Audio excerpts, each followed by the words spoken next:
नमस्कार प्यारे साथियों छात्रों, आप सभी कैसे हैं। मैं उम्मीद करता हूं कि आप सभी बहुत अच्छे होंगे और अच्छे से क्लास 10th के तैयारी करते होंगे। तो चलिए आज हम इस वीडियो में जानेंगे फिजिक्स के जो भी मेजर पॉइंट है जहां से आपके एग्ज़ाम में क्वेश्चन आते हैं, उन सभी चैप्टरों को हम इस वीडियो में जानेंगे। अगर आप इस चैनल पर नए हैं तो प्लीज़ इस चैनल को लाइक और सब्सक्राइब करना ना भूलें। यानी जो बच्चे क्लास 10th के एग्जाम 2025 में देने वाले हैं वे बच्चों के लिए यह वीडियो वेरी इंपॉर्टेंट है। देखिए लाइट चैप्टर का अगर हम बात करते हैं तो लाइट चैप्टर से आपका क्वेश्चन पूछा जाता है कितने मार्क्स का, तो 10 से 12 मार्क्स का क्वेश्चन आपका आता है लाइट चैप्टर से। ठीक है। दूसरा चैप्टर है आपका नेत्र। नेत्र से आपका 8 से 10 मार्क, यानी ऑब्जेक्टिव सब्जेक्टिव दोनों का हम बता रहे हैं। विद्युत से चैप्टर 3 नंबर से 8 से 13 नंबर क्वेश्चन आता है और ऊर्जा स्रोत से 8 से 10 नंबर, यानी मेजर पॉइंट आपको देखिएगा तो लमसम फिजिक्स के जितने भी चैप्टर है आपके लिए इंपॉर्टेंट है थोड़ा, यानी 2 या 3 नंबर का आपका अंतर है। तो विद्युत जैसे 8 से 13 हो गया, ऊर्जा स्रोत आपका 8 से 10 हो गया और लाइट चैप्टर 10 से 12 आपका कवर किया जाता है आपके बोर्ड में एग्जाम के लिए। तो सबसे पहले हम इस वीडियो में देखते हैं प्रकाश के परिवर्तन और अपवर्तन। प्रकाश के परिवर्तन और अपवर्तन, देखिए इसे आपका लघु और दीर्घ दोनों तरह के क्वेश्चन हम बताएंगे, आप मेरे साथ बने रहे। तो क्वेश्चन नंबर 1 देखेंगे, कर है अवतल दर्पण। अवतल दर्पण के मुख्य फोकस को परिभाषित करें। अवतल दर्पण के मुख्य फोकस को परिभाषित करें। तो इसका जवाब हम देखते हैं।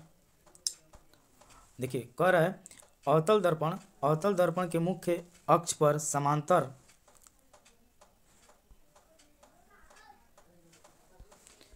समझते हैं। अवतल दर्पण के मुख्य अक्ष पर समांतर आती हुई किरण परिवर्तन के बाद मुख्य अक्ष के जिस बिंदु पर पड़ती है उस बिंदु को अवतल दर्पण का मुख्य फोकस कहते हैं। इसे एफ से सूचित किया जाता है।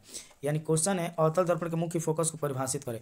तो अवतल दर्पण के मुख्य अक्ष पर समांतर आती हुई किरण परिवर्तन के बाद मुख्य अक्ष के जिस बिंदु पर पड़ती है उस बिंदु को अवतल दर्पण का मुख्य फोकस कहते हैं। इसे प्रायः एफ से सूचित किया जाता है। नेक्स्ट 2 नंबर क्वेश्चन आपका दिया है, कर एक गोलीय दर्पण की वक्रता त्रिज्या 20 cm है। कितनी cm है? 20 cm है। तो उसकी फोकस दूरी क्या होगी? तो देखिए एफ बराबर क्या होता है? r/2, यानी एफ बराबर r/2। तो फोकस दूरी कितना दिया? 20, तो कितना हो जाएगा? 10 cm। कितना हो जाएगा? 10 cm। 3 नंबर आपका क्वेश्चन दिया है, हमें वाहनों में अवतल दर्पण के फर्श दृश्य दर्पण के रूप में वरीयता क्यों दी जाती है? ऐसा ही क्वेश्चन आपको बोर्ड में आएगा। ये क्वेश्चन आपके लिए वेरी इंपॉर्टेंट है। देखिए आंसर हम देखते हैं, हमें वाहनों में उत्तल दर्पण के फर्श दृश्य को देखने के लिए वरीयता इसलिए दी जाती है क्योंकि इसमें बना प्रतिबिंब हमेशा सीधा होता है तथा इसका दृष्टि विस्तार अधिक होता है। यानी जो इसमें इसका प्रतिबिंब बनता है कैसा बनता है? सीधा बनता है और इसके दृष्टि विस्तार क्या होता है? ज़्यादा होता है।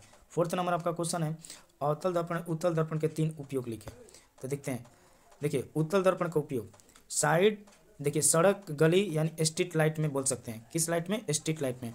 मोटर कार के साइड मिरर के रूप में करते हैं। छोटे वस्तु को दृष्टि विस्तार अधिक दिखाने में उत्तल दर्पण का उपयोग देखिए हजामती के रूप में। किसके रूप में? हजामती के रूप में। गाड़ियों के अग्रदीप में और सर्च लाइट में। कौन सी लाइट में? सर्च लाइट में। 5 नंबर क्वेश्चन दिया है, अवतल दर्पण और उत्तल दर्पण में अंतर बताना है। तो देखिए अंतर समझेंगे। देखिए एक में दिया है, इस दर्पण का परावर्तक सतह धांसा रहता है जबकि इसका परावर्तक सतह कैसा होता है? उभरा रहता है। कैसा होता है? उभरा रहता है। 2 नंबर आपका पॉइंट है, इसकी फोकस दूरी वास्तविक होती है जबकि इसकी फोकस दूरी क्या होती है? काल्पनिक होती है। इसे अभिसारी दर्पण कहते हैं जबकि इसे अपसारी दर्पण कहते हैं। क्या कहते हैं? अपसारी दर्पण कहते हैं। 6 नंबर आपका क्वेश्चन है, अवतल दर्पण में फोकस दूरी एफ और वक्रता त्रिज्या का संबंध क्या है? यानी एफ बराबर r/2। एफ बराबर r/2 अर्थात फोकस दूरी और वक्रता त्रिज्या क्या होती है? आधी होती है। क्या होती है? आधी होती है। चलिए 7 नंबर आपका क्वेश्चन है, आवर्धन किसे कहते हैं? आवर्धन किसे कहते हैं? प्रतिबिंब की ऊंचाई और वस्तु के ऊंचाई के अनुपात को क्या कहते हैं? आवर्धन कहते हैं। यानी प्रतिबिंब की ऊंचाई और वस्तु की ऊंचाई को क्या कहते हैं? आवर्धन कहते हैं। इसे प्रायः m से सूचित किया जाता है। किसे किया जाता है? m से। आवर्धन बराबर होता है प्रतिबिंब की ऊंचाई बटा वस्तु की ऊंचाई, यानी m बराबर h2 बटा h1। 8 नंबर आपका क्वेश्चन है, गोलीय दर्पण क्या है? एक गोलीय दर्पण की वक्रता त्रिज्या 20 cm है तो इसकी फोकस दूरी क्या होगी? देखिए आंसर हम समझते हैं, जिस दर्पण का परावर्तक सतह किसी खोखले गोले का भाग होता है उसे गोलीय दर्पण कहते हैं। एकदम शॉर्ट डिफिनेशन है। जिस दर्पण का परावर्तक सतह किसी खोखले गोले का भाग होता है उसे गोलीय दर्पण कहते हैं।